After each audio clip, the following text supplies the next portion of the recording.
chegando. Nossas boas-vindas a vocês, participantes da terceira edição do evento Controvérsias da Formação Pedagógica. Qual formação? Qual professor? Essas boas-vindas reúnem as vozes do Grupo de Estudos e Pesquisa em Linguagem e Alfabetização, GEALFA, que nessa edição coordena o Controvérsias em parceria com a área Formação Pedagógica e Linguagem do Departamento de Ensino e Currículo da Faculdade de Educação da URGS. Manifestamos a nossa alegria por termos organizado mais uma edição deste evento de formação que chega à sua terceira edição. Começamos por um comunicado de ordem prática. Aqueles que se inscreveram pelo portal de extensão para participar desse evento, então vão poder solicitar o seu certificado online pelo portal, e nós vamos enviar um comunicado pelo e-mail do Controvérsias e também pela página do GEALFA, que divulgou bastante esse evento no Facebook, quando os certificados estiverem registrados e disponíveis. E aqueles que não tinham o seu nome ali na lista, porque não conseguiram fazer a sua inscrição, ou conseguiram, mas o nome não constava, que deixem o seu nome e o seu e-mail, que nós entramos em contato para conseguir as informações, se for necessário, enfim, para esse certificado ser tramitado. Nesta edição, o Controvérsias da Formação Pedagógica, que tem como objetivo geral refletir sobre aspectos inerentes aos dilemas da formação pedagógica, envolvendo as diferentes áreas do conhecimento, foi organizado com uma programação em 2 turnos. Então, foi um novo desafio que nos propusemos a fazer a terceira edição em 2 turnos. Nossa intenção foi oportunizar o debate sobre as práticas pedagógicas envolvendo as artes visuais no contexto dos anos iniciais do ensino fundamental. Em um momento em que vivemos um clima de retrocesso de muitas questões envolvendo a educação, é preciso agir para tentar deter o recuo de concepções que atingem diretamente a escola básica. O Controvérsias, nessa edição, focalizou a sua atenção no campo das artes visuais, a partir do diálogo com os grupos de pesquisa ligados ao programa de pós-graduação em educação desta faculdade. O grupo de pesquisa em Educação e Arte, GEARTE, e o grupo de pesquisa Arte Versa.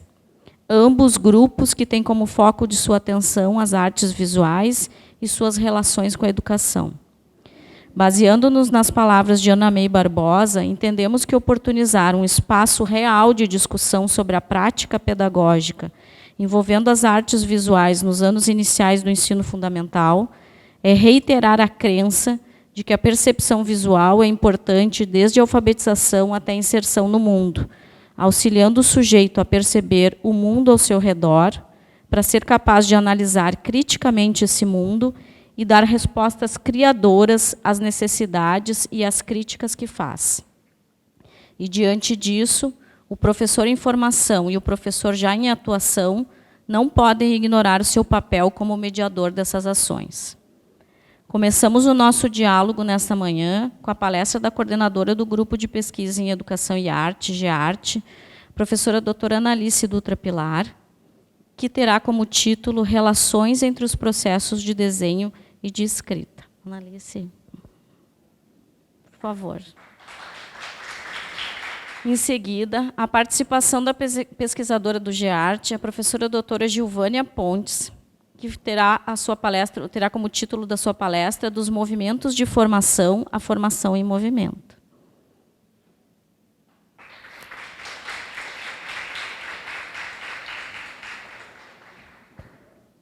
Para que conheça um pouco mais sobre as trajetórias das nossas palestrantes, então vou ler alguns lugares por onde elas já passaram, né? A professora Analice Dutra Pilar é professora titular da Faculdade de Educação da Universidade Federal do Rio Grande do Sul, bolsista de produtividade em pesquisa do CNPq e editora-chefe da revista GEARTE. Possui graduação em artes plásticas pela URGS, mestrado em artes pela Universidade de São Paulo, e doutorado em artes pela Universidade de São Paulo também. Realizou estágio de pós-doutorado em artes na Faculdade de Belas Artes da Universidade Complutense de Madrid, Espanha.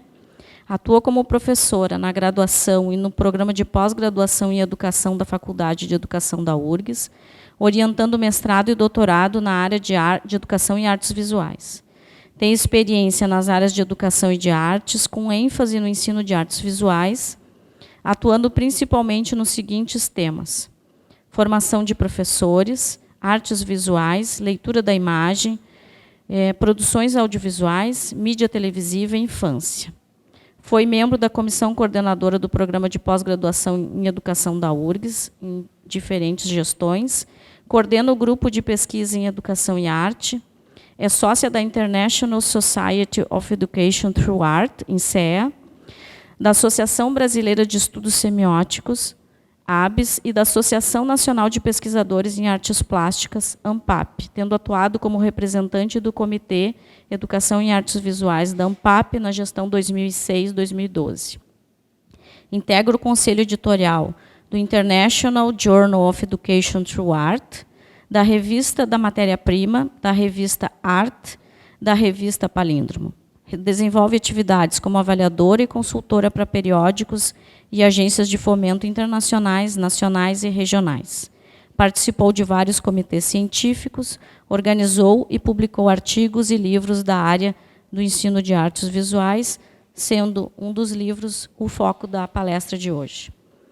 Gilvânia Pontes possui doutorado em Educação pelo Programa de Pós-Graduação em Educação da URGS, mestrado em Educação pela Universidade Federal do Rio Grande do Norte, especialização em Administração Educacional pela UFRN, graduação em Pedagogia pela Universidade Federal do Rio Grande do Norte, é integrante do GEART, professora titular da Universidade Federal do Rio Grande do Norte, lotada no Núcleo de Educação da Infância da Universidade Federal do Rio Grande do Norte, NEI, CAP, UFRN.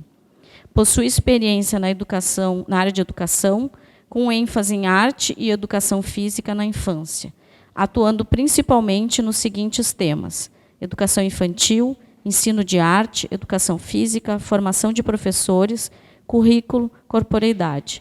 E atualmente retorna ao nosso convívio do GEART, fazendo o seu estágio de pós-doutoramento aqui com a orientação da professora Analice. Desde já agradecemos o interesse e a presença de todos em se unirem nas reflexões sobre o ensino das artes visuais nos anos iniciais do ensino fundamental. Uma boa manhã de trabalho para todos nós. Então, as relações entre os processos de desenho e de escrita.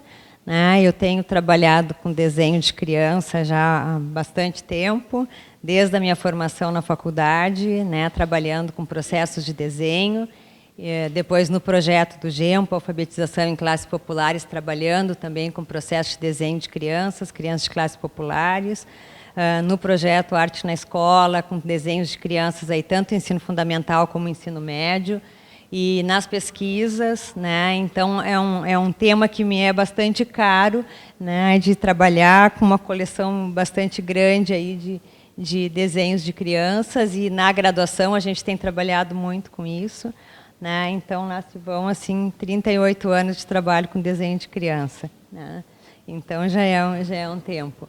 Então, a ideia desta pesquisa, sobre as relações entre os processos de desenho e escrita, era analisar, então, possíveis interações, entre os processos gráfico, plástico e de escrita, tendo por foco as estratégias de representação construídas pelas crianças ao se apropriarem desses sistemas. Então, a ideia não era relacionar um desenho e uma escrita, mas o processo de desenho, o que a criança estava construindo no desenho, por isso que eu falo ali estratégias de representação, no desenho e na escrita. Como é que a criança estava dentro da cabecinha da criança, como é que ela estava construindo esses dois processos, como é que ela estava se apropriando do sistema do desenho, que é mais pessoal, e da escrita, que tem toda uma convenção. Então, o desenho da figura humana, cada um pode fazer de um jeito. Já a escrita já é diferente, porque aí tem as convenções. Então, um dos objetivos era esse, analisar as possíveis interações entre os processos de desenho e escrita, apontar influências e interdependências entre desenho e escrita a partir do processo do sujeito. Então, tem autores que falam que naqueles primeiros rabiscos que a criança faz, já estaria a origem do desenho, da escrita, da notação musical, do número, que aí é aquela origem gráfica de vários sistemas de representação. Depois esses sistemas se separam, né? Então a criança vai, uma coisa vai ser o desenho, outra vai ser a escrita, outra a anotação, né? Outra o número. E aí então a ideia é que depois eles voltassem a se relacionar. Então é apontar então influências e interdependências entre o desenho e a escrita a partir do processo do sujeito. Ali então era um desenho e aí a criança faz o desenho, daí em cima tem uma escrita, né? A escrita já sem os espaços, né? Mas enfim a gente já consegue ler o que a criança está tentando articular em relação ao sistema de escrita. Comprovar concepções teóricas que mostram possibilidades de interação entre desenho e escrita. Então, a Liliane Lursac, que é uma pesquisadora francesa que trabalhou junto com o Henri Vallon, falava muito que deveriam ter relações entre desenho e escrita após a diferenciação dos dois, após a criança conseguir sistematizar o que é desenho e o que é escrita, né? A Emília Ferrer também aponta um pouco isso. O Luque falava, então, dessa origem gráfica comum. Então, a ideia foi ir atrás dessas concepções teóricas e ver, então, que relações que poderia existir entre essas duas grandes áreas, né, que seria das artes, com o desenho, e da escrita, né, como é que elas se entrelaçam. Verificar constatações feitas em pesquisas anteriores. Então, eu tinha trabalhado, nessa época dessa pesquisa, estava trabalhando ainda na pesquisa do GEMPA, e eu tinha visto que as crianças, quando se alfabetizavam, não estavam com desenho só com rabiscos, elas já tinham um desenho mais estruturado. Então, mas por que será que está acontecendo isso? Porque era uma constante, isso acabava se repetindo bastante. As crianças que estavam se alfabetizando, o desenho era mais estruturado, às vezes já tinha uma linha de chão, tinha figuras, não estavam nas garatujas, nos rabiscos. Então, a ideia foi verificar essas constatações que eu tinha já visto em outros trabalhos, como é que isso se dava nas relações entre desenho e escrita, nessa pesquisa. Então, uma das hipóteses que a gente trabalhou, uma das ideias que a gente perseguiu no trabalho, né, era que após se diferenciarem, né, após constituir o que é desenho, que o desenho vai servir para trazer a forma dos objetos, né, e aí é bem pessoal, e a escrita, então, com os símbolos, após se diferenciarem, há uma interação entre desenho e escrita no período de aquisição destes sistemas. Então, pegando o desenho e a escrita como sistema de representação, e o período que essa pesquisa foi feita com crianças do primeiro ano do ensino fundamental. Então, pegando bem o momento que eles estavam se apropriando do sistema de escrita. Aqui é um desenho de uma criança, então, bem os rabiscos, que ele faz. E aí o Piaget vai falar muito que toda a relação que a gente tem com qualquer processo, um primeiro momento é de indiferenciação. Difuso, tudo é muito difuso também, a gente não consegue assim, separar uma coisa da outra. E isso se dá não só na aquisição do desenho e da escrita, mas isso se dá quando a gente está aprendendo uma nova teoria. Tudo no início parece uma grande confusão, depois a gente começa a separar e aí começar a organizar as coisas e as coisas vão ficando mais claras. Então, esse momento que ele chama de indiferenciação, que ele diz que as coisas estão todas indiferenciadas ou amalgamadas. Depois há um momento de diferenciação e depois de coordenação dessas coisas com as informações que a gente tem. Então, a ideia é que, após se diferenciarem, teria uma interação então, entre desenho e escrita no período de aquisição. E aí a gente pensava que teria uma correlação entre desenho e escrita. A correlação pode ser tanto positiva como negativa. A gente achou que poderia ser uma correlação positiva, no sentido de que a criança iria evoluir no desenho e evoluiria na escrita. Que as crianças que estavam nos níveis iniciais de desenho estariam nos níveis iniciais de escrita. E depois, na pesquisa, a gente viu que não, que tem uma interdependência, mas que tem um descompasso. Tem crianças que estão mais evoluídas no desenho, mas estão em níveis iniciais de escrita. E isso, quando eu comecei a fazer a pesquisa, comecei a verificar, eu disse, não vai dar nada certo, o que eu queria era ver essa correlação, e agora? E aí, discutindo, o professor Lino de Macedo foi meu co-orientador nesse trabalho, e aí o Lino de Macedo disse, não, até porque dá errado, a gente está pesquisando para ver o que vai dar. E foi justamente esse descompasso entre um processo e outro que mostrou que tem uma interdependência e que, em geral, a criança vai trabalhar isso primeiro no desenho e depois na escrita. né? Mas isso foi lá nas conclusões de todo o trabalho, né? Então, a ideia era ver se tinha uma correlação, né, entre desenho e escrita. Se o modo como a criança estava desenhando, e aqui eu ponho um desenho inicial da criança, com uma escrita também inicial, depois um desenho mais estruturado, com uma escrita, né, que se pensava que ia se conseguir isso. Na verdade, foi um pouco diferente, né? E a ideia, então, que teria uma linha de evolução comum entre os processos de desenho e escrita, e a gente pensava em 5 grandes períodos, mas aí teria de definir, então, todos esses períodos, né, o que teria de evolução comum, então, nesse processo. Que aí foi toda a pesquisa. Então, lá em cima, um pouco o processo de desenho dos rabiscos, quando começa a fechar a forma, depois fazer várias formas, né, quando começa já a colocar uma estrutura, como se fosse uma linha de base, depois a linha de chão e linha de céu. E aqui embaixo, então, da escrita, quando começa os primeiros rabiscos lá como letras, já como formas, né, para representar, depois uma escrita mais silábica, uma escrita silábica alfabética, né, quase alfabética, e aqui uma escrita, então, mais alfabética, pegando os estudos da Emília Ferreiro, né. Bom, esse trabalho, então, e aí é importante, acho que a gente sempre situar qual é o campo teórico que a gente está pesquisando, né? Então, esse trabalho, ele foi todo dentro, até a teoria da Emília Ferreira, toda dentro de uma abordagem construtivista, né? Então, ele foi todo dentro de uma abordagem construtivista de aquisição de conhecimentos, né? Então, o que era a ideia do construtivismo? É que o conhecimento não está nem todo dentro do sujeito, né, que é a ideia do inatismo, que vai colocar para fora, e nem totalmente fora, né, que o sujeito nasce sem nada, né, aquela coisa da caixa preta, e que vai adquirir todo o conhecimento, né, de fora para dentro. E no construtivismo, não, o conhecimento é uma criação, uma construção do sujeito na interação com o objeto. E aí, com isso, ele vai criando hipóteses e vai, através das estruturas que ele vai construindo também, então ele vai estruturando esses dois, o processo todo de construção de conhecimento. E aí, em diferentes linguagens, né? Piaget pesquisou muito na área da matemática, né? Na área de artes não tem muita coisa, tem sobre a questão da representação do espaço, a Emília Ferreiro sobre a questão da linguagem escrita, né? Então, aí pegando desenho e escrita como sistemas de representação, se foi atrás o que é a representação, quando é que ela surge na vida da criança, o que é um sistema de representação, né? Então, eu procurei então considerar esse momento da representação, e aí o Piaget tem vários trabalhos, tem o nascimento da inteligência na criança, tem a formação do símbolo, né, onde ele vai trazer que a criança bem pequenininha, ela não tem esse pensamento estruturado como a gente tem, né? Que então isso vai se estruturando depois quando o surgimento do que ele chama uma função que surge na vida da criança, que é a função semiótica, né? Que é essa função, então, que ele fala, primeiro ele fala em função simbólica, depois ele vai trazer como nome de função semiótica.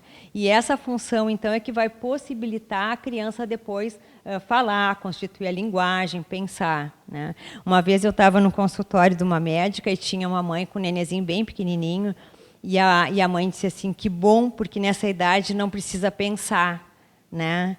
E não precisa pensar, a criança não consegue pensar, né, dessa forma estruturada, né? Então, aí o Piaget vai dizer que na função semiótica, a primeira coisa que surge é um dos primeiros momentos que surge dentro da função semiótica é a questão da imitação, que ele chama imitação diferida. E isso quem fez aqui o curso, né, isso aí deve ter estudado bastante, a imitação diferida. Quando a criança, então, vê uma outra criança sapateando porque quer um brinquedo, porque quer um chocolate, né? A criança vê isso, depois, fora, num outro contexto, a criança repete esse mesmo tipo de coisa, né? Então, por isso que é diferida, porque não é no momento que ela está vendo que ela está repetindo, né? Depois, então, ele vai falar que uma outra função que surge dentro da função semiótica é a questão da imagem mental, né? Quando a criança começa a internalizar, a ter em pensamento aquela imagem que ela tem dos objetos fora, né? Então, a gente consegue lembrar da casa da gente, lembrar das coisas que tem que fazer, porque a gente tem essa imagem mental internalizada dos objetos, né? O terceiro elemento dentro da função semiótica, o Piaget situou o desenho, né? Então, que ele vai dizer que o desenho ele vai depender tanto da imagem mental como posteriormente do jogo simbólico, que é outra coisa que surge também como dentro da função semiótica. Então, o jogo simbólico, quando a criança pega uma cadeira e transforma essa cadeira num carro, né, pega um pano e transforma esse pano então numa boneca, ela dá uma outra função para aquele objeto. Então, isso no teatro, então, é o que mais aparece. E, por fim, então, seriam 5, dentro da função semiótica, seriam 5 etapas, vamos dizer, 5 características que tem dentro da função semiótica. E, por último, o discurso, a fala, né? Então, ele diz, por isso que a criança pequena não começa falando, porque tem toda uma construção até ela estruturar a fala, que inicialmente são palavras soltas, depois ela vai estruturar isso num discurso, né? Então, quer dizer, o desenho como uma representação daquilo que a criança está vendo, do que ela está sentindo, né? Então, como uma forma de representação. E os sistemas de representação que o Piaget traz é que a criança vai, então, ao se apropriar dessas linguagens, ela vai reconstruir essas linguagens, né? E aí que é lindo a gente ver que ideias que ela vai fazer a respeito daquele sistema.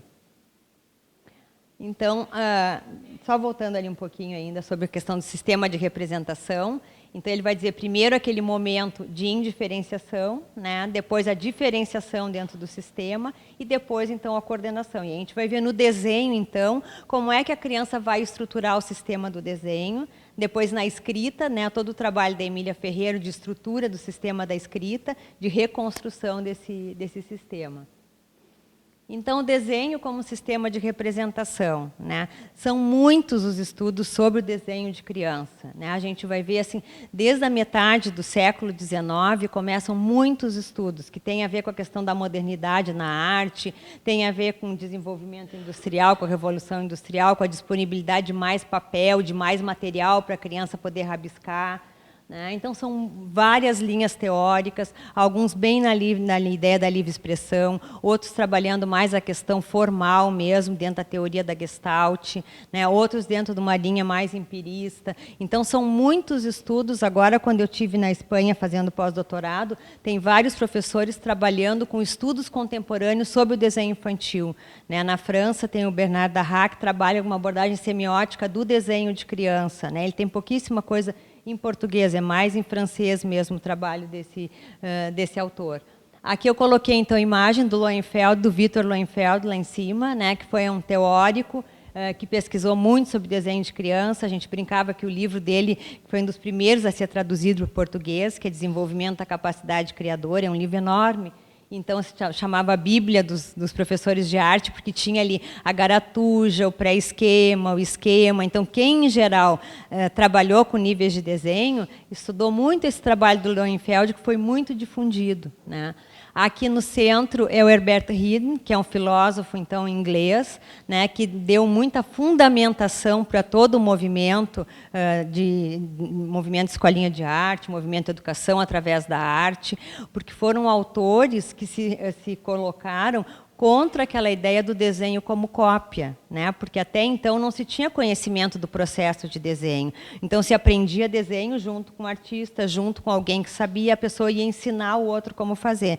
E esses estudos, então, eles começaram a ver como é que a criança desenha, né? E aquela ideia até que não vamos influenciar nada para ver o que aparece no desenho da criança. O Lohenfeld, ele tem, no livro tem escrito, não influencie, não intervenha no desenho da criança, né? Que era muito uma ideia assim, de que a criança, deixando a criança sozinha desenhar, não ia ter intervenção nenhuma, né? Depois a gente vai ver nos anos 80 que a gente rediscute isso, porque não tem como isolar a criança e dizer não tem nenhuma intervenção, né? Tem intervenção desde quando a gente, antes de nascer, quando está na barriga da mãe, no clima que a gente está, no país que a gente está, tudo vai ter intervenção, as coisas todas que a gente vê, né? Tudo vai estar influenciando. Então, às vezes, não tem uma proposta dirigida, né? Não tem uma proposta explícita, mas só o fato da gente dar o papel de uma determinada cor, num determinado formato, já tem uma intervenção. Se é canetinha, se é giz de cera, se é um carvão, já tem uma intervenção, né? Então, não tem essa coisa de estar essa não intervenção. Eu até brinco, eu costumo contar na aula, às vezes, de uma orientanda que eu tive, foi uma das primeiras orientandas de doutorado, que era da área da biologia, e ela trabalhou a relação da interação sujeito-meio. E ela fez uma pergunta para as crianças, o que era meio ambiente, né?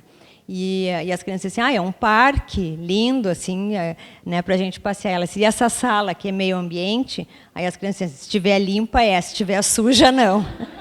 Né? Então, quer dizer, não tem como separar, aqui é o sujeito e aqui é o meio. Sempre isso está relacionado. Né? Então, é isso que eu estou falando, das intervenções. Não tem como a gente dizer, não, agora não tem intervenção nenhuma. Tudo que eu vi na televisão, tudo que eu assisti em casa, tudo que eu já vivi, tudo vai estar intervindo. Né? E aqui embaixo, então, é o Arhain, que é outro autor, morreu com 100 e poucos anos, eu acho que faz uns 5 anos, da teoria da Gestalt, que faz uma análise do desenho, depois da escultura também da criança. É um dos primeiros a analisar as esculturas das crianças. É um autor americano.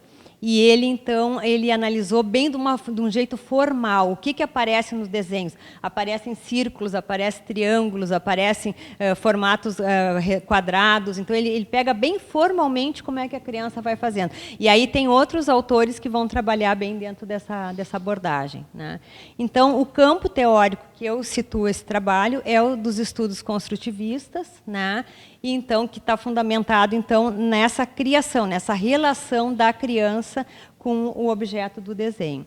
E eu vou analisar então esse desenvolvimento gráfico a partir dos estudos de Luquet, do Piaget e do Gardner. Né? O Luquet é um filósofo francês do início do século XX, tem um trabalho dele, acho que é de 1913, que ele analisa os desenhos da filha dele, da Simone. Né? Ele acompanha por mais de 10 anos o desenho dela. E a grande pergunta que o Luquet se fazia era por que o desenho da criança mudava. Né? E aí, então, ele foi vendo os desenhos e anotando coisas e criando teorias sobre por que o desenho da criança mudava. Né? O Piaget, quando vai falar do desenho, ele se refere ao trabalho do Luquet. Né, que o Luquet foi atrás de que ideias que a criança tinha sobre o processo de desenho, por que o desenho dela mudava. E o Gardner, quando vai trabalhar, que é contemporâneo, quando vai trabalhar com desenho, ele vai se referir também ao Piaget e ao Luquet. Né. O Luquet aparece nos trabalhos da Emília Ferreiro, a Emília Ferreiro diz, desde Luquet sabemos que a criança constrói. Então, aparece muito esse trabalho do Luquet. Então, a ideia foi ir atrás desses estudos do Luquet, né, e atualizar. Então, em relação ao desenho, né, a criança tem necessidade de desenhar. As crianças pequenas, elas querem desenhar, rabiscar em qualquer papel, às vezes na parede, né, em outros suportes. E desde o final do século XIX, então, muitos teóricos têm se dedicado a entender essas marcas fascinantes, né, que elas fazem e os motivos que as levam a mudar seus rabiscos. Né? Então, aqui aparece uma criança ali com o braço machucado, mas desenhando. Né? E isso a gente vê muitas vezes na educação infantil, essa necessidade deles de desenharem, de rabiscarem. Então, de acordo com a teoria piagetiana, a criança reconstrói criativamente o objeto do conhecimento ao tentar compreendê-lo.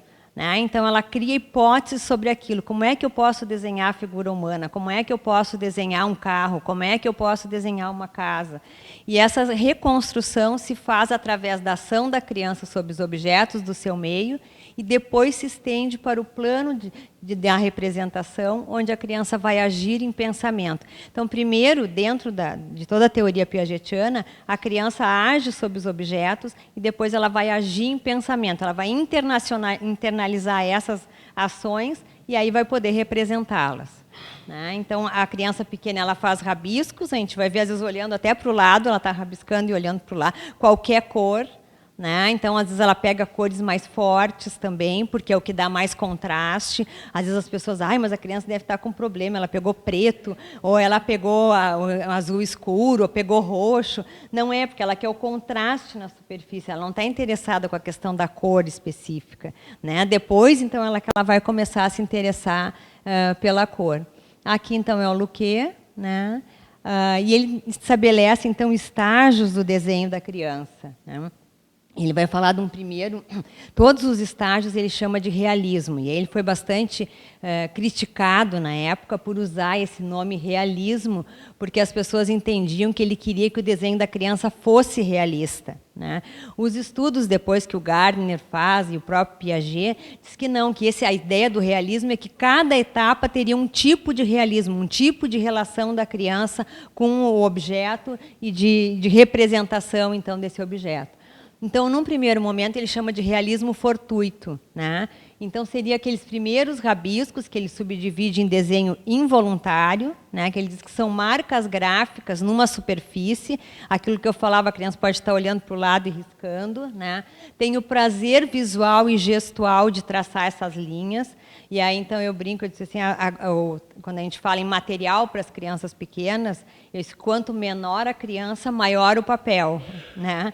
Porque é bem aquela coisa, é o gesto amplo, né? A criança não consegue, às vezes, fazer a coisa bem pequenininha, principalmente os menores, né? Tem estudos sobre desenho da criança desde 8 meses, mas, em geral, é a partir de 1 ano que é a maioria dos estudos. E os rabiscos, então, não têm um significado. A criança rabisca, mas ela não chega a dizer, a nomear aquilo que ela está fazendo e larga os rabiscos. Depois é que ela vai conseguir começar a dar a ter uma intenção, né, de representar alguma coisa. Então, rabiscos em várias direções e sentidos, diferentes cores. Depois, então, vem dentro do realismo fortuito o desenho voluntário, quando começa a intenção de representar. E aí o Gardner vai dizer que vai começar, então, a ideia da simbolização, né? Então, é a intenção e a interpretação. São duas coisas que o Luquet vai falar, quando a criança pensa em fazer alguma coisa e depois quando ela interpreta aquilo que ela fez. Então, uma é anterior e outra é posterior, né? E muitas vezes a criança diz que vai fazer uma coisa, diz que vai fazer uma bicicleta, termina, ela diz que é o cachorro, né? Então, é diferente a intenção da interpretação que ela dá. E depois, então, no final desse nível do desenho voluntário, aí vai um conhecidinho, então, a intenção. Ela diz que vai fazer o avô e, no final, é o avô mesmo que ela fez, né? E é muito comum a gente ver as crianças que fazem um desenho num dia e dizem que é uma coisa, no dia seguinte mostra, é outra coisa no desenho, né? Então, isso é muito comum, assim, que eles mudam de ideia, ou olham o desenho. Teve um trabalho que eu fiz, que aí eu mostrava para as crianças depois todos os seus desenhos, né? Os desenhos que tinham feito, a pasta com os trabalhos. Os desenhos rabiscos anteriores, tinham as crianças que diziam, não, esse aqui não é meu. Não é meu, porque o desenho dela já tinha tido outro tipo de configuração, então os rabiscos não eram dela. Ou então dizia assim, não, isso aqui é do ano passado, só que não tinha ano passado, era só aquele ano, né? Então, também isso, o modo como eles vão pensando o desenho, né, que eles vão trabalhando. Aqui era um desenho do Fábio também, que ele quer fazer um mumuzão, né? E aí, então, parece uma cabeça até de uma vaca ali, de um bicho, né, grande. Depois, o outro estágio do desenho, né, que o Luquet chama de incapacidade sintética, né? Então, essa incapacidade sintética é quando a criança faz formas que parecem soltas, né? Então, ele vai dizer que, inicialmente, tem os rabiscos, depois começa essa intenção de representar, e depois, então, a criança começa a ter uma relação com cada uma das formas. Ela quer fazer uma árvore, ela quer fazer um carro, mas não tem relação entre as formas, né? Então, isso é muito bonito da gente ver, que parece que está tudo solto na folha, né? Então, a preocupação em construir formas diferenciadas para cada categoria de objetos. Uma forma para a figura humana, uma forma para a casa, né? Uma forma para a árvore, e relações topológicas, que aí o Piaget, então, estuda que a criança começa a se preocupar com a questão do espaço, né? Então, nesse momento, ela começa a trabalhar as relações que, a topologia, nos estudos da matemática, foram os últimos trabalhos feitos. Agora, as coisas mais contemporâneas são os estudos sobre topologia.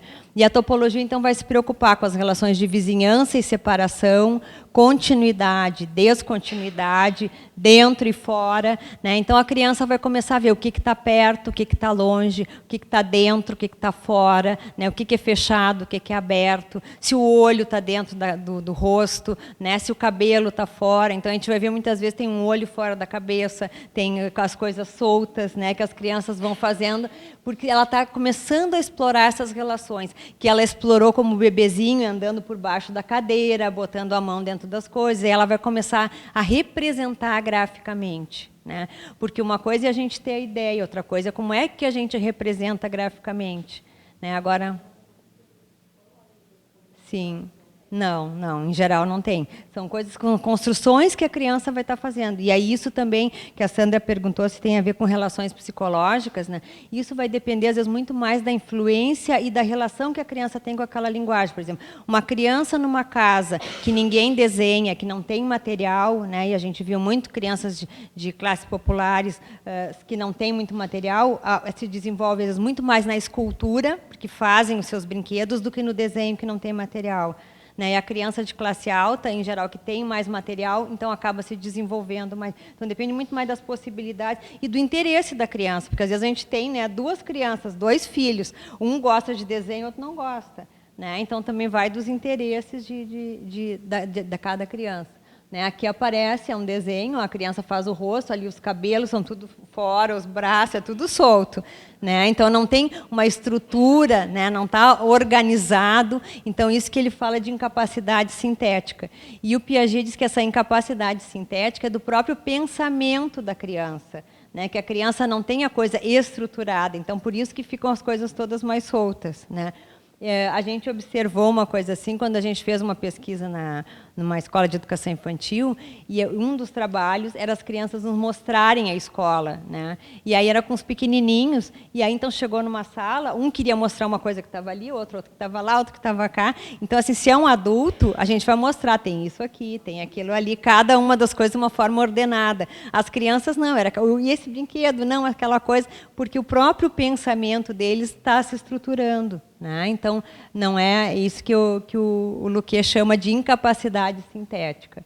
Depois, o outro estágio do desenho é o estágio do realismo intelectual, quando a criança cria uma forma exemplar, né? Cria um esquema para a figura humana, para a figura feminina, para a figura masculina, e aí ela vai usar, então, diferentes processos. O rebatimento, que é quando ela se coloca como se ela estivesse no meio da rua e desenha a rua de um lado e a rua de outro. Né, a planificação, e agora depois eu vou mostrar esses exemplos, quando ela coloca o lado da casa e a frente no mesmo plano, né, quando ela levanta o tampo da mesa para mostrar as coisas que estão em cima, a transparência, quando ela mostra coisas que estão dentro e que estão fora, né, as formas tangentes, que são formas que não chegam a se encostar, né, que ficam próximas, e as mudanças de ponto de vista, quando ela representa uma coisa de cima, a outra de frente, né, que aparece isso nos desenhos. E ao início da construção das relações projetivas e euclidianas. A criança começa a se preocupar em como representar o que está na frente, o que está atrás. Então, as relações projetivas, né, que seria a perspectiva com projeções, inicialmente a criança faz, e é muito normal os adultos também fazerem esse tipo de casa, a frente da casa e o lado. Eu tive uma criança, elas estavam 2 crianças desenhando, e uma disse assim, a Letícia faz a casa virada. Né? E aí eu fui observar o que era a conversa. A virada, porque a casa estava com o lado para o lado de lá e a frente aqui. Então, se a gente for observar, parece meio que automático, quando a gente vai fazer a casa, é a frente e o lado. Né? Essa menina era canhota, então ela fazia a casa, porque a outra estava com a casa virada. Por que a gente faz assim, não se sabe. Né? O Piaget vai falar que essa construção da casa, ela depende da criança fazer a linha reta, que no início não tem linha reta no trabalho da criança, depende da criança conseguir construir o quadrado, a forma quadrada, com ângulos, o triângulo, que também é outra forma complexa da criança fazer. Nos estudos do Piaget, ele apontava que por volta dos 6 anos é que a criança conseguia fazer a forma do losango, que é uma forma que tem ângulos abertos e mais fechados. Né? Hoje em dia, não sei, teria de refazer os trabalhos para ver, né, com as informações todas que as crianças têm, como é que se dá. Mas, enfim, o Piaget traz que tem toda uma complexidade na construção da casa. Mas tem também como as cantigas de rodas, que se repetem de geração em geração. Então, a gente vê, às vezes, crianças que aprenderam a fazer a casa com uma outra pessoa. Né? Às vezes, elas falam, aprendi com meu tio, aprendi com meu irmão. Né? Teve um menino que eu fiz um trabalho com ele, e ele disse que não sabia fazer casa, né? Que só sabia fazer edifício.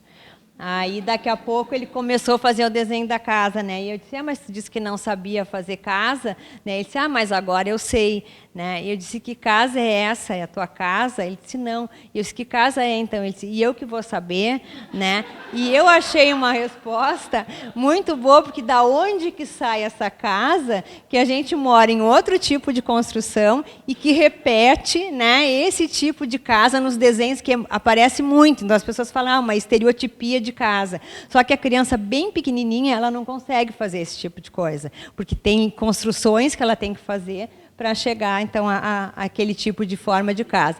Depois, quando já projeta, né, ali à frente, o lado já projeta, e depois, com perspectiva central, esse terceiro ali, quando, então, tem uma deformação das linhas da figura, como se fugassem para um ponto, né? Então, aí já é diferente. E aqui embaixo, então, as secções, quando a criança faz como se fosse uma parede invisível, né, mostrando tudo que tem dentro da casa. É diferente da transparência, porque só aparece o que tem dentro. As relações euclidianas, então, quando a criança começa a se preocupar com as proporções, né, o que é maior, menor, porque inicialmente assim, a árvore, a casa, a figura, o cachorro, tudo tem o mesmo tamanho. Depois é que ela vai começar a diferenciar os tamanhos. Né? Então, as proporções, quando a criança começa a trabalhar com as proporções. E com as distâncias, o que está num primeiro plano, num segundo, num terceiro. Né? E aí, juntando então essas relações, ela vai começar a criar a ilusão de uma profundidade no desenho. Né? Porque a gente cria uma ilusão, numa superfície plana, como é que eu represento um espaço de terceira dimensão. Esse desenho aqui é um desenho feito por uma criança lá de Caxias, que aparece, então, um pouco essa coisa das formas tangentes, né? Tem um chão aqui, as figuras parecem que estão um pouco voando, não estão bem assentes no chão. Esse desenho era de uma criança, na época a Esther era a coordenadora do projeto lá em Caxias, de alfabetização, e aí era o desenho da Esther Grossi, então, ali que a criança fez, com os brincos, com as coisas. Então, a gente vê assim, a figura, né, a figura humana, tem o sol, tem muito desenho de rosto no sol, que eles colocam, né? Às vezes é o sol sorrindo, o sol chorando, óculos, então, no sol. Então, é bem interessante da gente ver os estudos. A árvore que aparece lá, a casa, né, a frente e o lado da casa ali. Então, as formas tangentes, né, que aparecem. Aqui a transparência. Né? Então, a transparência, diferente da secção, ela aparece o que está fora da casa. Né? Então, ali a janela, tem uma perspectiva ali na janela, ó, tem uma cortina. Né? Depois aparece lá dentro a figura deitada numa cama. Aparece aqui umas palafitas na casa, né, que ela coloca embaixo da casa. Né? Lá o sol triste também que aparece. O Piaget tem todo um estudo sobre a chaminé da casa, que ele vai dizer que a criança, inicialmente, ela coloca a chaminé perpendicular, né? Depois é que ela vai colocar para cima a chaminé. Né? Então, é interessante de ver essas representações gráficas, como é que se dão no desenho da criança. Aqui são os diferentes pontos de vista, né? Então ela faz aqui embaixo um chão onde coloca várias formas, né? E tem todo um detalhamento ali das formas, e faz aquela outra forma como se fosse vista, né, de cima, com transparência também. E aí então escreve ali já com linguagem verbal. Aqui também um outro processo, que é o processo de planificação. Né? Ele faz ali o carro, a estrada, e levanta a estrada para mostrar que ela está aparecendo, né? Porque a estrada poderia sumir, mas levanta. Esse aqui é de um menino, está ali o nome dele, Norberto. Ele não tinha um braço, a parte da mão, aqui da parte de baixo do braço. E desenhava muito, inclusive os colegas pediam para ele desenhar. Ele tinha um desenho bem diferenciado. E aí, numa reunião com os pais, eu perguntei, né, se o Norberto desenhava muito em casa. E a mãe disse, ele desenha muito, ele pega as revistinhas e copia tudo. Né? Então, era o jeito de ele aprender a desenhar, era pegando outros trabalhos e desenhando. Na aula, ele não tinha essa referência, mas ele já tinha internalizado aquele jeito de desenhar. Então, ele trazia muito isso no trabalho dele. Aqui também um jogo de futebol, ainda ontem teve Grenal, né? O Grêmio e aí o Internacional, pelo jeito aqui o Grêmio está ganhando. Então as crianças fazem e aí a bola vai passando de um para o outro e eles vão fazendo a bola, porque claro, passa de um. Então tem bolas, né, um monte assim no desenho. E aqui ele fez todo detalhado, né, os bonecos, mas em geral eles usam, o que é? tem uma bola, porque um vai chutando para o outro e aí vai indo, né, e aí os goleiros.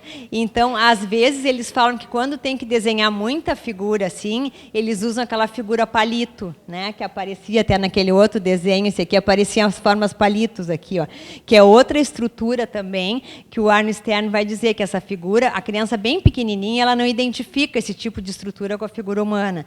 Então, depois ele vai falar que dos rabiscos sai a figura palito, que é essa do tracinho, que fica um traço, né? Os braços e as pernas, sai o boneco batata, que tem, então, 2 círculos, um para a cabeça e outro para o corpo, e o boneco estrada, que é aquele que tem, parece um vestidinho, assim, às vezes tem uns botões. Então, aí ele vai fazer três e aí disso ele vai mostrar de onde constrói a casa, desse tipo de estrutura, né, que a criança vai fazendo.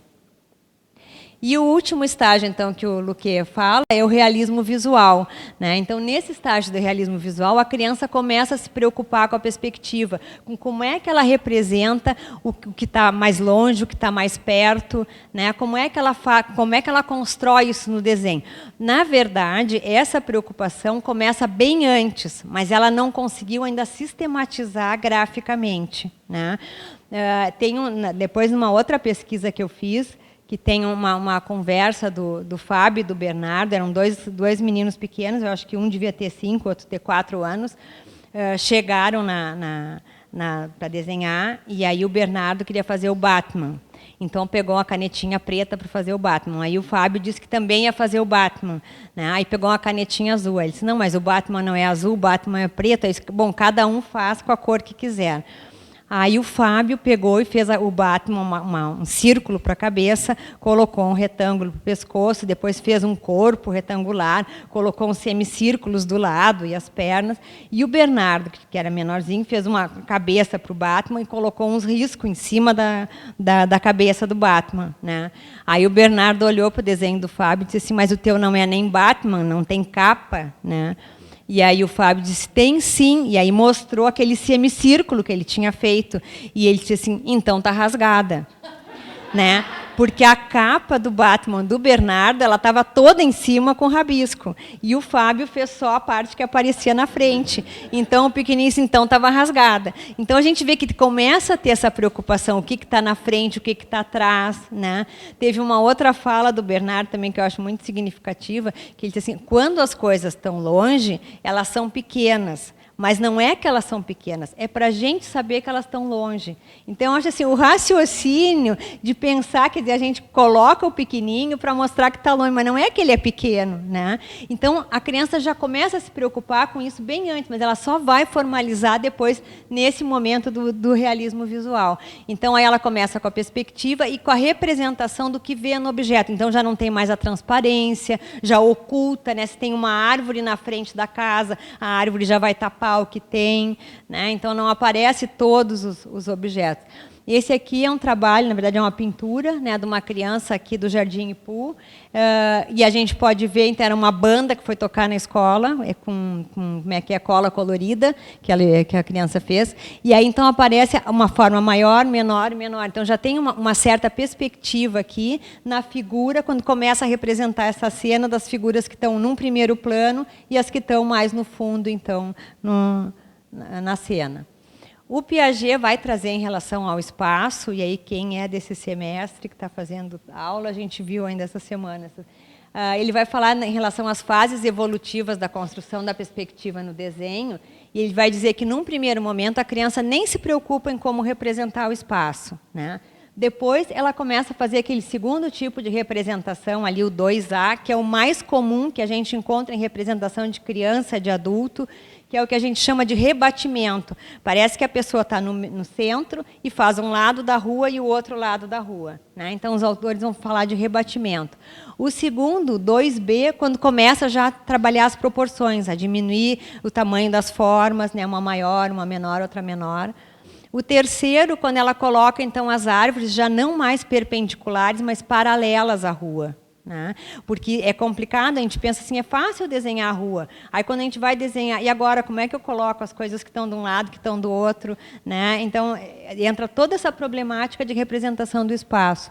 E o terceiro nível, então, que ele coloca o 3B, quando faz então esse afunilamento, né? E aí vai trabalhar as formas num primeiro plano maior, segundo menor e menor, né? Para trabalhar essa ideia da perspectiva.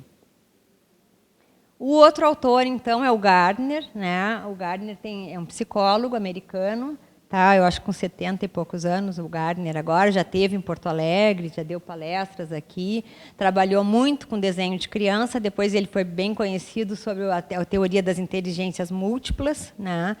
E ele, então, sobre o desenho de criança, ele analisou os diferentes papéis que o desenho tem para as crianças, né? Porque às vezes a pessoa diz, a criança está repetindo sempre a mesma coisa. Então ele diz, qual é o papel que aquele desenho está tendo para aquela criança? Ela está elaborando determinada situação, então por isso que ela repete, ou ela aprendeu a fazer aquela forma, então ela está repetindo por isso, porque ela recém aprendeu a fazer, né, aquela forma.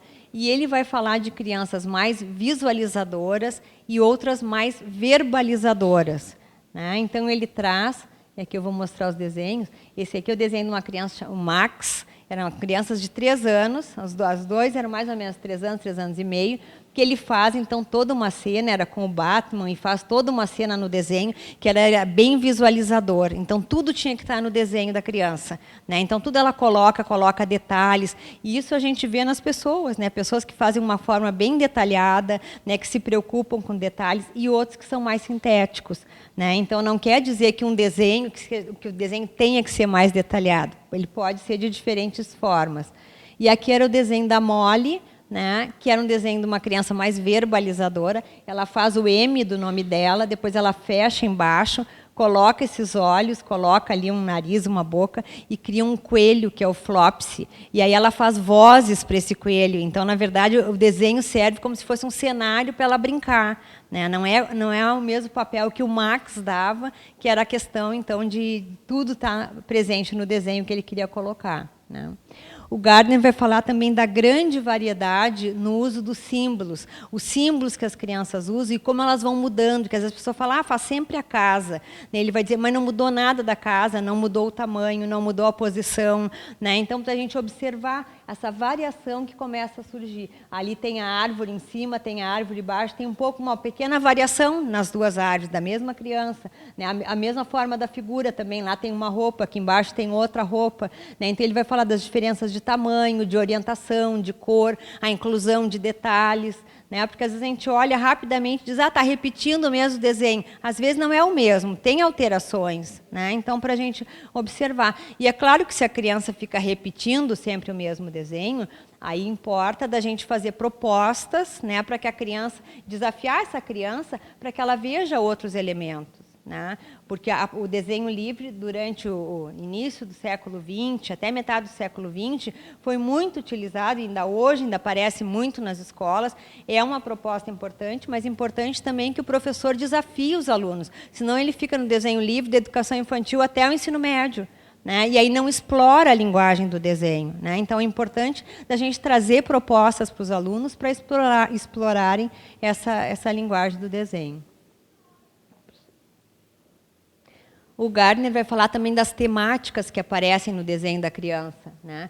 Então ele vai falar de contos de fada, que é uma das coisas que aparece bastante nos desenhos das crianças.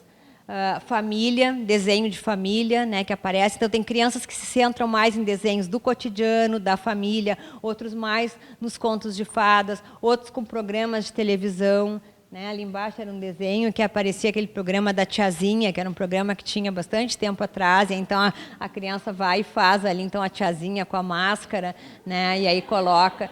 E dos personagens de desenho animado também aparece às vezes muito, né? De personagem de novela. Teve um orientando meu, o Juliano, que trabalha nessa área de cinema e fez um trabalho com as crianças de educação infantil, e eles desenharam coisas que viam na televisão, e aí mostrava, tinha uma novela que tinha acabado, aquela novela que tinha o Comendador, não me lembro o nome da novela agora, E as crianças já tinham terminado, vamos dizer, terminou em março, isso era lá em junho, as crianças representaram uma cena tal qual tinham assistido. Ele até foi depois capturar a cena, como é que era, a posição dos personagens. Então é incrível assim, o quanto eles guardam, né, daquelas coisas que eles assistem na televisão. Então, assim, de desenho, tem muitos estudos sobre desenho de criança. Tem um grupo na Faculdade de Educação da USP, com a professora Rosa Yavelberg, que trabalha dentro dessa perspectiva piagetiana também, que trabalha muito com desenho de criança. Tem na UDESC, a Universidade do Estado de Santa Catarina, um grupo que trabalha com desenhos de crianças cegas e crianças surdas, da professora Maria Lúcia Batesati. Tem na Mackenzie a professora Miriam Celeste, que trabalhou bastante tempo com desenho de criança, hoje ela está trabalhando mais com mediação cultural. Na Federal do Espírito Santo tem o professor César Cola, que trabalha com desenho de criança, com coisas neuros também que ele trabalha. Então, vários estudos no Brasil que tem, trabalhando, acompanhando. E esse lá do Federal do Espírito Santo, eu cheguei a acompanhar um trabalho de pesquisa, desenhos que as crianças fazem na escola e desenhos que as crianças fazem por conta própria, as diferenças entre um e outro, né? Então, é interessante de ver, vamos dizer, um desenho mais escolar e um desenho que é mais espontâneo, mais de interesse da criança, né?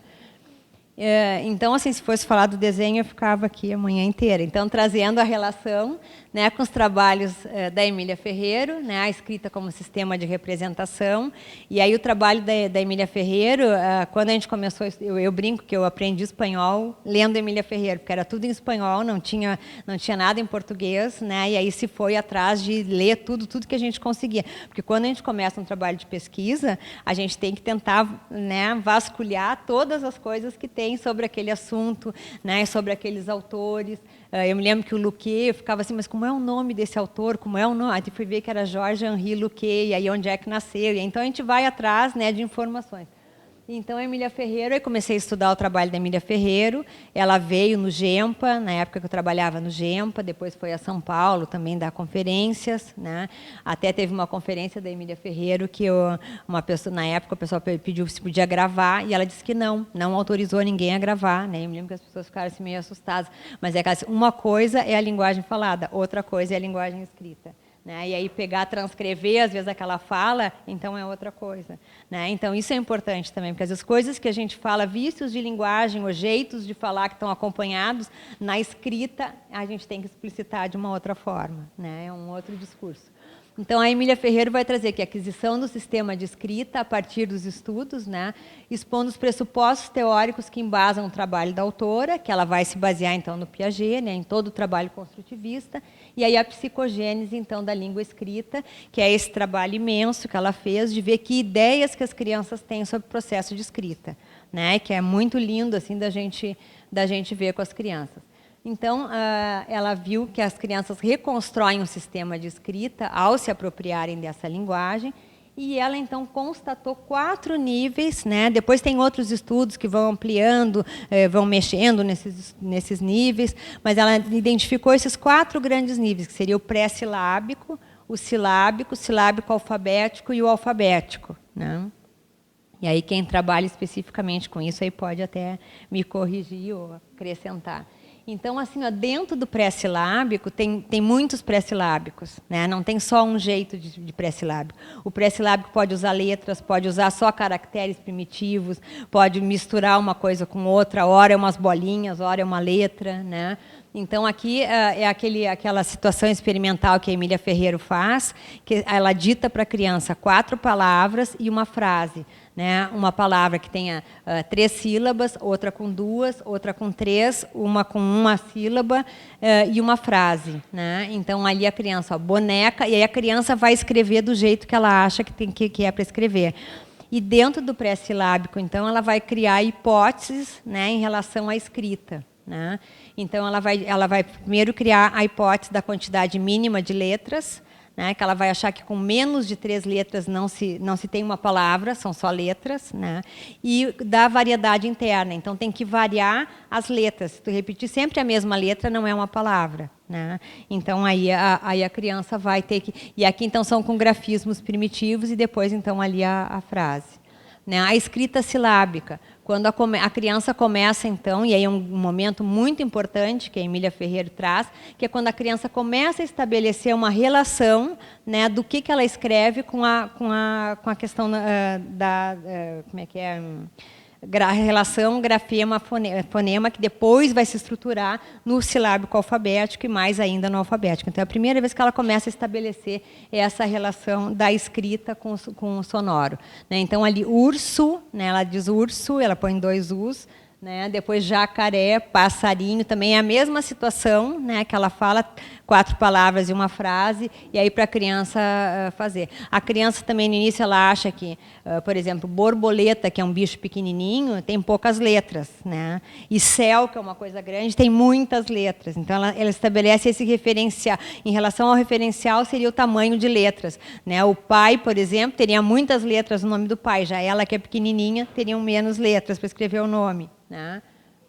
Depois, o silábico alfabético, que é quando a criança começa a estabelecer, então, uma relação maior, não só uma letra não basta para representar uma sílaba, ela precisa de mais letras para representar, né? Então, ela começa a colocar já mais letras para cada sílaba. Pedro, ali panelinha, né? E ainda com trocas de letras, às vezes comida, né? Sal. A palavra com uma sílaba só é difícil, porque a criança acha que não dá para uma letra só, não é palavra. Então, tem todas as contradições que a criança entra, né, ao construir esse sistema. Então, internamente, tem muitas coisas acontecendo, né, porque se ela acha que não pode existir palavras com menos de 3 letras, como é que ela vai representar uma palavra, uma palavra que tem uma sílaba só com uma letra?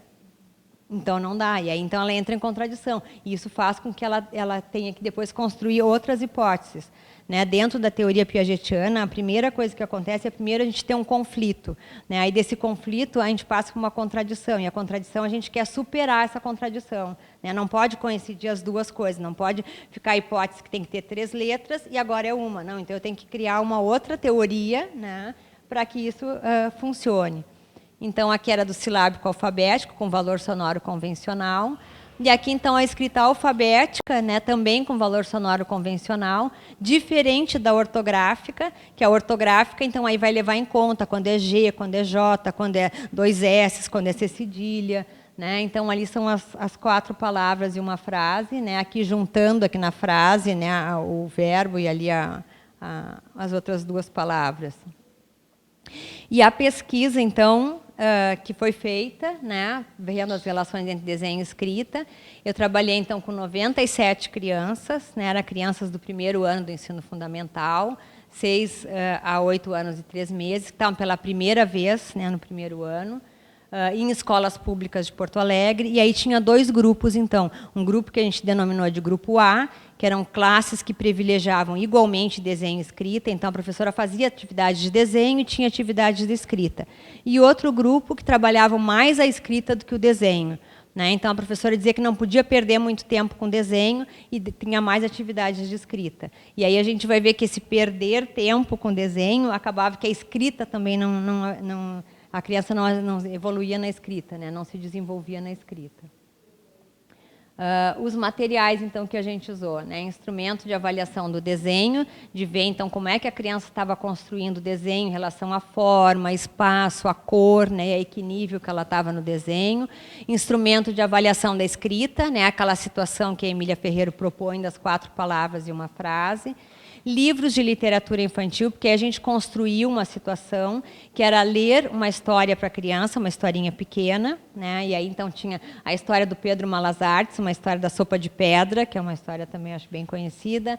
Tinha um outro livrinho que era do zoológico, que aparecia os bichos visitando a cela dos outros, a jaula dos outros. Tinha um outro que era da galinha carijó, mas eram histórias bem curtinhas, né, do universo das crianças. Depois que a gente contava a história, então a gente convidava a criança, se ela queria desenhar, ou às vezes se fazia a escrita primeiro, o desenho depois. Então era essa situação que a gente repetiu em 3 momentos, no início do ano, na metade e no final do ano, né? E aí, então, se levava lápis, né, papel, lápis, canetinha, né, giz de cera, e, na época, gravador, então, para gravar as falas das crianças, né, o que elas estavam dizendo. Teve a seleção das classes, então, né, um grupo que trabalhava desenho e escrita e outro mais a escrita, a caracterização das horas de trabalho, né, o levantamento dos dados das crianças, que isso também sempre é complicado, né, da gente ter o termo de consentimento, de levar na escola, de falar com a professora, os pequenos, os pais têm que consentir, né, muitas vezes a gente tem que apresentar para os pais o trabalho, né, apresentar para a direção, para a gente ter, então, esse consentimento de usar esses dados, trocando o nome das crianças, não identificando escola, não identificando a professora, né? E o levantamento dos dados, tinham escolas que a gente podia ver o prontuário dos alunos. Tem outras escolas que não permitem o acesso ao prontuário, né? Que no prontuário a gente tinha, às vezes, se a criança tinha frequentado já várias vezes a escola, se estava desde a educação infantil, se tinha vindo pela primeira vez, enfim, profissão dos pais, né? Mas tem escolas que às vezes não dão acesso ao prontuário. A seleção das histórias, então, a escolha das palavras, né, que tinha a ver com as histórias também, a aplicação das situações de desenho e de escrita, né, em 3 momentos ao longo do ano. E aí, por que esses 3 momentos? Para ver como é que a criança estava quando ela iniciou no primeiro ano do ensino fundamental, na metade do ano o que tinha mudado e no final do ano o que tinha mudado, né? Então, vendo o processo dela. E aí, então, depois a análise, então, dos dados de desenho e de escrita. E aí, então, as relações, que aí, então, eu procurei ver, tanto numa análise qualitativa, quanto numa análise quantitativa das crianças, o que tinha acontecido, né? Então, eu comentei no início que eu achava que ia encontrar crianças em níveis iniciais de desenho e níveis iniciais de escrita. E aí, a maioria das crianças, a gente vai ver, já estava com desenho mais evoluído, mas em nível inicial de escrita. E aí eu disse, não vai dar nada certo, né? Então, eu peguei 3 crianças que estavam em níveis iniciais de desenho, níveis iniciais de escrita, vendo como é que evoluíam, e depois tem o quantitativo do grupo todo para ver. Então, a interpretação de cada um dos processos, do ponto de vista das construções das crianças, e o cruzamento dos dados obtidos, então, no processo de desenho, no processo de escrita, em cada criança e nos 3 momentos de avaliação. Então, teve um acompanhamento, então, das relações desenho e escrita através dos 3 estudos. Aqui são nomes fictícios, né? O Gabriel, a Carolina e a Janaína. Então, era pré-silábico, e aí o critério de seleção foi que estivessem nos primeiros níveis. O Gabriel estava no primeiro nível de desenho e de escrita, a Carolina estava no primeiro nível de escrita e depois no segundo de desenho, a Janaína estava no primeiro nível de escrita e já estava bem mais evoluída no desenho. Então, aí vendo como é que isso se processava no trabalho das crianças. Aqui era o trabalho do Gabriel. Então, no primeiro nível de desenho, ele faz aquele desenho e faz essa escrita. Ele diz que era o monstro enorme, ele mora no mar, né? Então, bem no nível pré-silábico, lá na primeira avaliação que a gente fez. Depois, na metade do ano, ele faz esse desenho lá de cima, né? E aí ele diz corrida, aí escreve ali de um jeito bem silábico, né? Corrida, maluca, televisão, né? Então, já de uma escrita bem silábica na metade do ano. E depois, no final do ano, esse outro desenho aqui não está dando para enxergar porque está um amarelo. A estrada é uma corrida de Fórmula 1, então tem o box, e aí sobe lá a estrada, né? E aí então ele escreve, teve, né, uma corrida do Ayrton Senna, e daí o Ayrton Senna, né? Então escreve de um jeito bem alfabético, ainda tudo junto, as palavras, não tem a questão do espaço entre as palavras, não tem questões ortográficas, né? Mas já construiu o sistema de escrita de uma forma alfabética.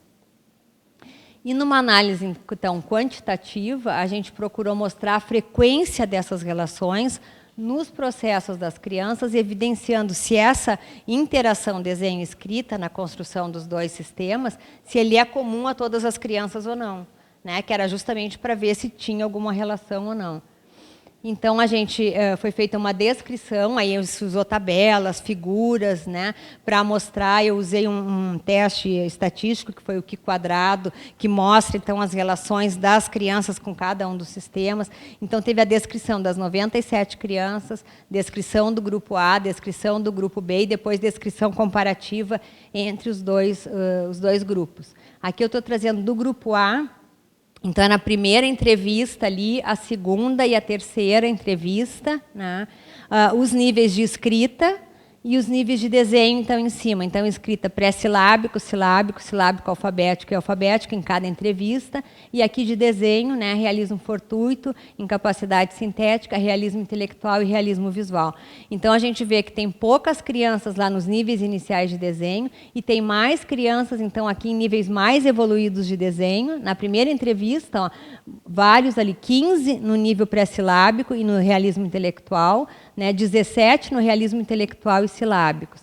Uma das coisas que eu observei também, que muitas crianças que estavam mais evoluídas no desenho, em seguida se desenvolviam na escrita. Né? E a Emília Ferreiro tem um livro que ela mostra que numa avaliação uma criança estava pré-silábica e na seguinte alfabética. Eu me lembro que na época eu cheguei a mandar depois do trabalho para ela e dizer como será que era o desenho dessa criança.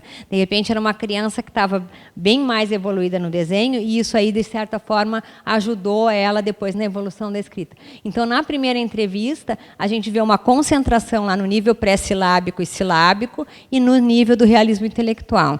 Na segunda entrevista ali já não tem crianças no realismo fortuito, né? Tá em capacidade sintética e realismo intelectual, pegando ainda todos os níveis de escrita.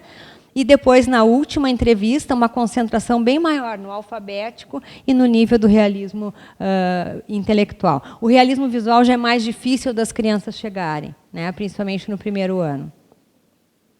E os resultados, então, possibilitaram a gente concluir que existe uma estreita relação entre a evolução do desenho e da escrita com relações entre as construções dos sistemas. Né? Um é bem pessoal e o outro mais convencional, mas que tem relações. O grupo A mostrou que pode haver uma correlação positiva, aquilo que eu falei, evolui no desenho, evolui na escrita. Né? O grupo B mostrou uma precedência do desenho sobre a escrita. Quer dizer, as crianças que tinham evoluído mais no desenho, primeiro no desenho, para depois evoluírem na escrita. E os sujeitos dos dois grupos só conseguiram construir o sistema de escrita estando tão somente no nível do realismo intelectual. Né? Então, é interessante a gente observar que tem uma relação aí. Né?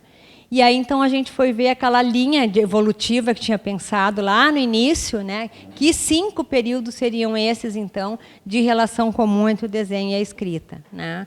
Já que a gente tinha pensado que tinha uma linha de evolução. Então, a gente pegou um primeiro período, né, que seria aquela origem gráfica comum, aqueles rabiscos que a criança faz. Né?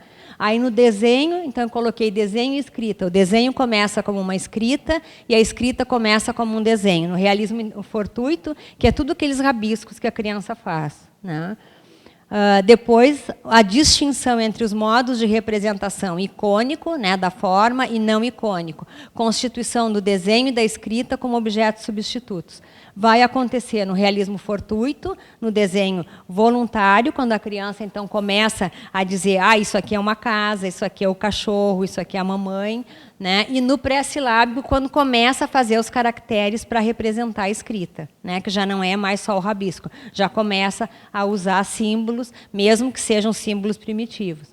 No terceiro, a construção de formas de diferenciação entre os elementos. Então, no desenho aparecem formas diferentes para objetos diferentes. Né? A casa vai ter uma forma, a figura humana vai ter outra. Começam as relações espaciais topológicas. Né? Então, a criança começa a se preocupar com a representação do espaço, a diferenciar os elementos em relação ao espaço. Na escrita, a diferenciação entre as escritas para dizer coisas diferentes. Né? Então, a quantidade de letras, o repertório das letras, que não pode ser sempre a mesma letra, e a posição das letras também, né? Que não pode estar as letras todas juntas, tem que estar isso no pré-silábico ainda.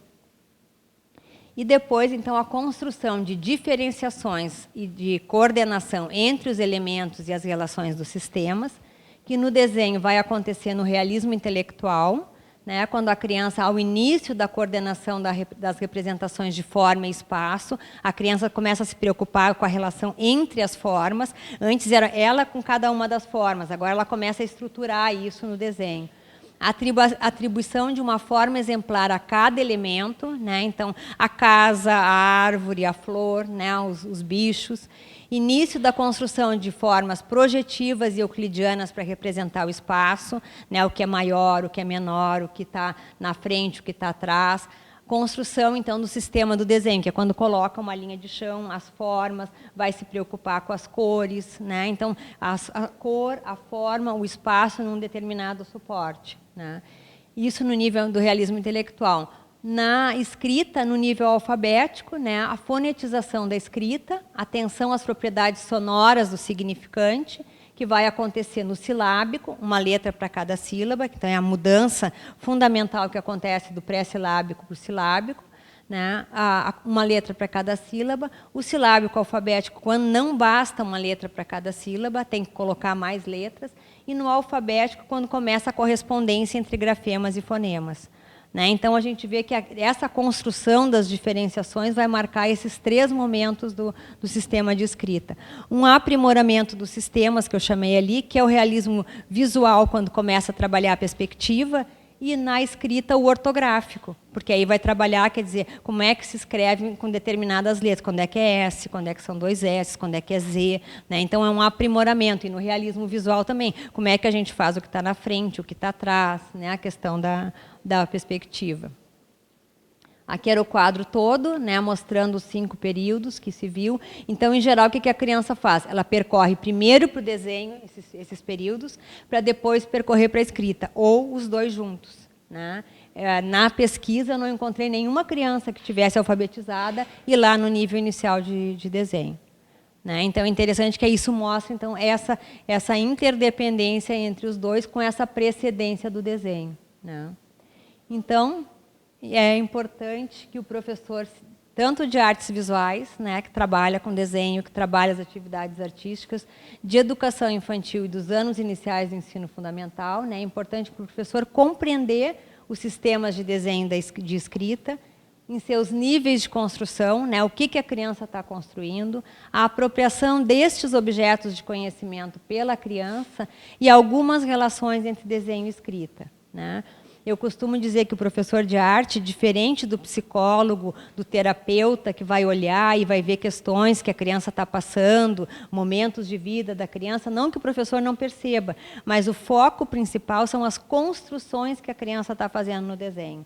Né? Que formas que ela está fazendo, ela mudou essas formas, que cores que ela está usando, né? Como é que ela começa o desenho, ela começa por baixo, começa por cima, que formas que ela coloca, ela varia essas formas. Né? Então, é uma atenção muito mais no como a criança está fazendo, na riqueza dos elementos, do repertório que ela está tendo, das relações que ela está estabelecendo ali no desenho, do que ver problemas, como eu coloquei, a criança usou preto é porque tem alguma coisa.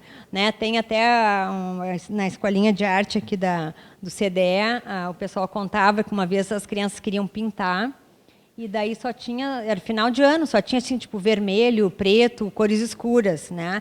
E elas falaram, e as crianças pegaram, não, queriam pintar, pintaram com essa cor.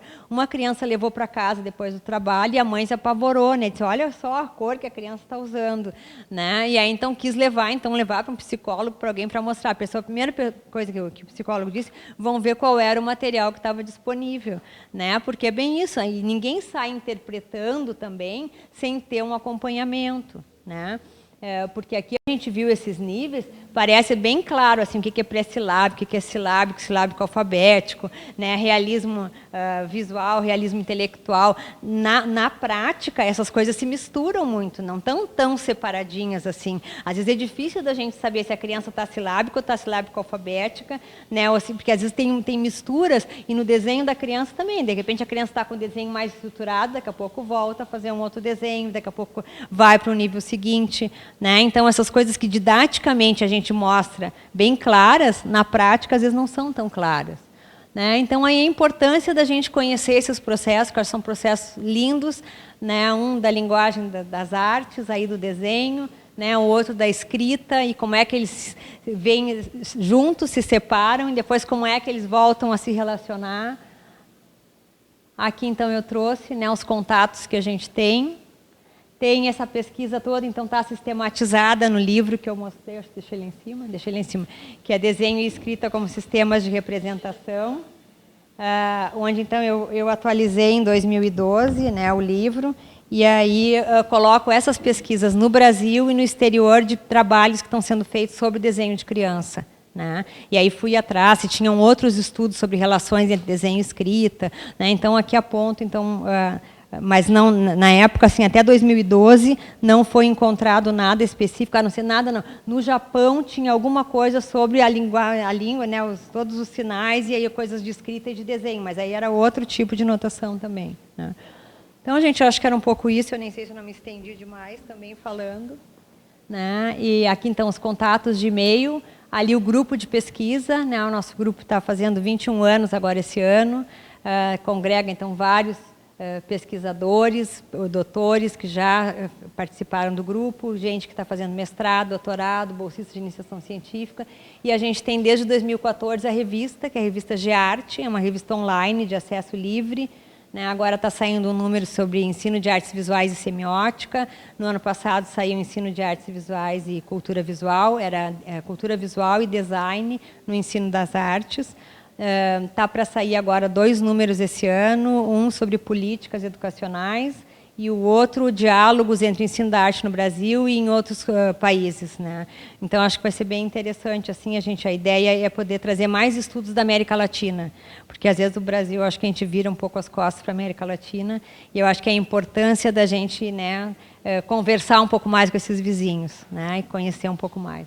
Então, gente, era um pouco isso. Muito obrigada. Tem mais coisa não.